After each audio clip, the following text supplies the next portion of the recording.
甘酸っぱい学生たちの恋愛模様も描かれる僕のヒーローアカデミア。あなたの気になるカップルは誰ですか？やっぱりデクとお茶子のうぶな関係が気になるよね。ということで今回は歪んだ愛情表現でデクや読者を惑わし続ける狂人戸賀卑弥呼について解説していこうと思います。純愛とは真逆にいる人。この動画を見終わった時、あなたは戸賀卑弥呼に集中されたいという歪んだ感情に取りつかれていることでしょう。それでは行ってみよう。ヴィラン名戸賀卑弥呼、本名戸賀卑弥呼、誕生日は8月7日の17歳、身長157センチの A 型です。デクより年上なんだね。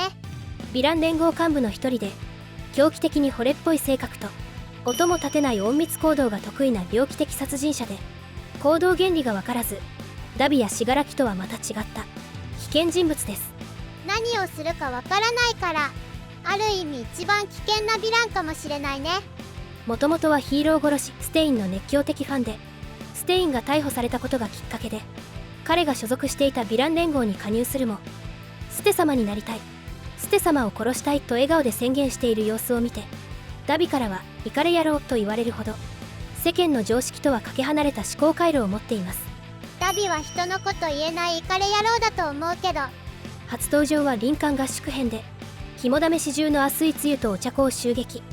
同年代のお茶子たちを一方的に気に入り友達認定したかと思うと、合流した緑愛づくを一目見た瞬間恋に落ち、それ以来お茶子やデクに執着するようになります。基本的に会話が噛み合わない人なんだね。戸賀卑弥呼はどんな個性を持っているの？戸賀卑弥呼の個性は変身です。相手の血を吸うことで姿形声などもうり二つに変身することができ、持続時間は摂取した血の量により変動。コップ1杯分もあれば丸1日変身していることも可能です。悪いことしようとするには最適な個性だね。一度変身されると判別する方法はなく、親しい間柄なら言動や行動の違和感から気づくことは可能ですが、群衆の中に紛れ込まれるとまず間違いなく疑心暗鬼から仲間割れが発生してしまうことから、パニックを引き起こすには最適な個性ではないでしょうか。敵に回すとかなり厄介な個性だよね。この変身の個性を使用すればヒーローたちを内部崩壊させることは簡単で、止血高校の3年生内海圭に変身し、ヒーロー仮免試験に堂々と潜入したり、全面戦争編では戸賀卑弥呼を捕らえたはずのヒーローイールボーイに変身し、ヒーロー数人を虐殺するなど、一度変身の個性を使われると味方同士の連携が全て崩れ去り、簡単に内部崩壊を引き起こすことが可能です。この変身の個性には弱点はないの？唯一の弱点は変身持続時間が決まっていることと殺傷能力が低い点です。物語の後半では雄英の避難民に紛れ込むのを防ぐため、一定期間隔離してから避難を受け入れることにより変身持続時間最大1日という弱点をついて戸賀卑弥呼対策をしています。なんだかコロナ対策みたいだね。そして変身の個性そのものには特別な身体能力強化の作用などは働かないため、変身後も殺傷能力自体は普通の女子高生レベルということです。しかし戸賀卑弥呼は長年の逃亡生活によって磨かれた隠密行動が体に染みついており、感知型の個性相手以外では簡単に奇襲をかけることができ、もし正面から戦闘になったとしても驚異的な回避能力によって相沢先生の抹消と捕獲符を相手に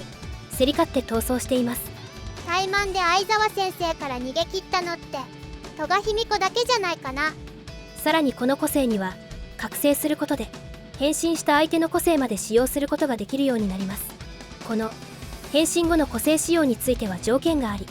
戸賀卑弥呼自体が変身対象の相手に好意を抱いている必要があります。作中では異能解放軍との戦いでお茶子に変身し、ゼログラビティの個性を使用、複数人を宙に浮かせ強制落下させることで大量虐殺を行いました。お茶子が使うゼログラビティはふわふわして可愛い感じだけど、実際に殺意を持って使うとかなりヤバい個性だってことが分かったよ。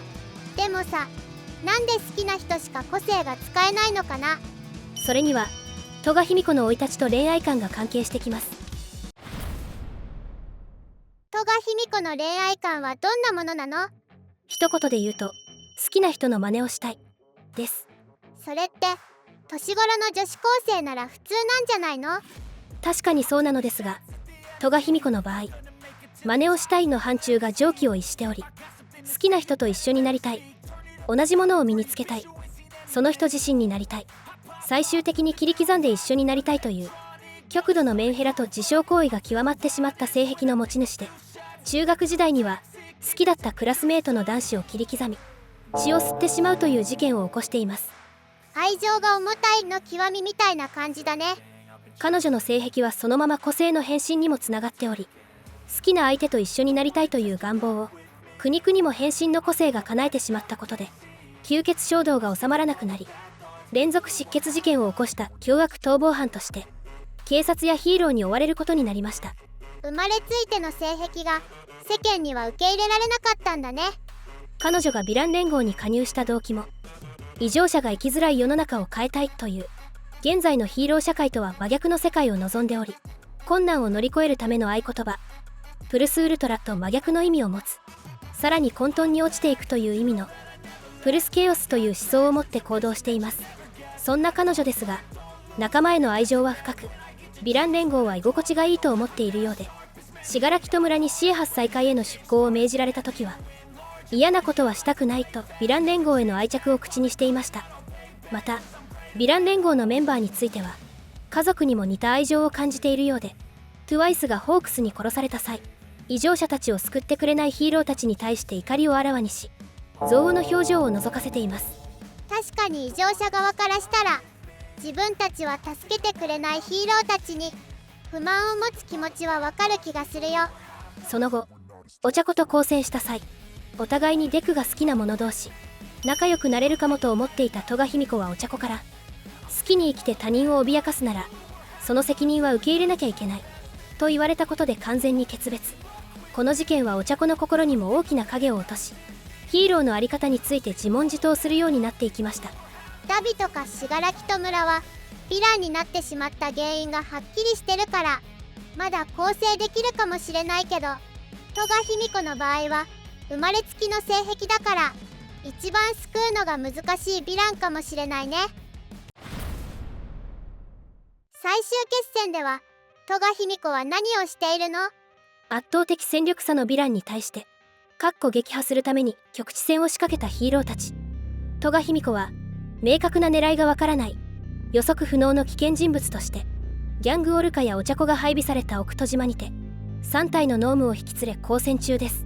乱戦状態で戸賀卑弥呼に変身されたら、それだけで相打ちして全滅してしまう可能性があるから、ある意味ダビより危険な相手かもしれないよね。当初信楽戸村と戦うはずだったデクを引きずり込み、ヒーロー側の最高戦力を分断したヴィラン側の MVP といえる戸賀卑弥呼ですが、彼女の攻撃はデクへの愛情が根底にあるため、敵の攻撃を予知して回避する個性、危機感知が全く作動せず、最強のデクキラーともいえるジョーカー的存在なのは間違いありません。危機感知が効かないのは相当ヤバい相手だよね。でもさ、戸賀卑弥呼自体の殺傷能力は高くないから、そこまで脅威じゃないんじゃない？確かにプロヒーローが数人で囲めば戸賀卑弥呼を拘束することは造作もありません。しかし戸賀卑弥呼は TWICE の血液を持っているのが最大の脅威なのです。 TWICE の血液を持っているってどういうこと？戸賀卑弥呼は好意を持っている相手に変身した際、その対象の個性まで使用することが可能です。 TWICE の個性2倍は戦力を無限に増やすことができる個性で、ホークスがダビや信楽を差し置いて最重要危険人物として TWICE をマークしていたほど、戦況をひっくり返す能力を持っています。戸賀卑弥呼が TWICE に変身した場合、どうなってしまうのかな？おそらく脳無の無限増殖による圧倒的物量によってヒーローサイドを制圧する作戦なのではないでしょうか。もともとホークスが恐れていた最悪のシナリオというのは、 TWICE の個性2倍によってハイエンドノームが無限増殖された場合、その時点でヒーローサイドの負けは確定します。それだけでなく TWICE の2倍を利用すれば世界を制圧することも簡単で、さらに戸賀卑弥呼自身の変身能力を持った分身が紛れ込んだとしたら、信楽戸村の伝播する崩壊より破滅的な結果になるのは間違いないでしょう。なるほど。そのための戸賀卑弥呼とノーム3体っていう配置だったのか。ダビやスピナー、オール・フォー・ワンですら凌駕するほどの危険性をはらんだヴィラン戸賀卑弥呼を止めるためには、お茶子自身が抱えているヒーローの在り方について答えを出し、戸賀卑弥呼を説得するしかないのですが、果たして2人の行く末はどうなっていくのでしょうか。というわけで今回は悲しい宿命を背負った狂人戸賀卑弥呼について解説してきましたが、いかがでしたでしょうか。トガちゃんに血をチューチュー吸われたいド M チー牛たちは、いいねとチャンネル登録よろしくね。この動画が1000いいねを超えたら、ムチムチヴィランシリーズ第2弾レディー・ナガンの解説動画も作ろうと思うので、ムチムチヴィラン好きの人は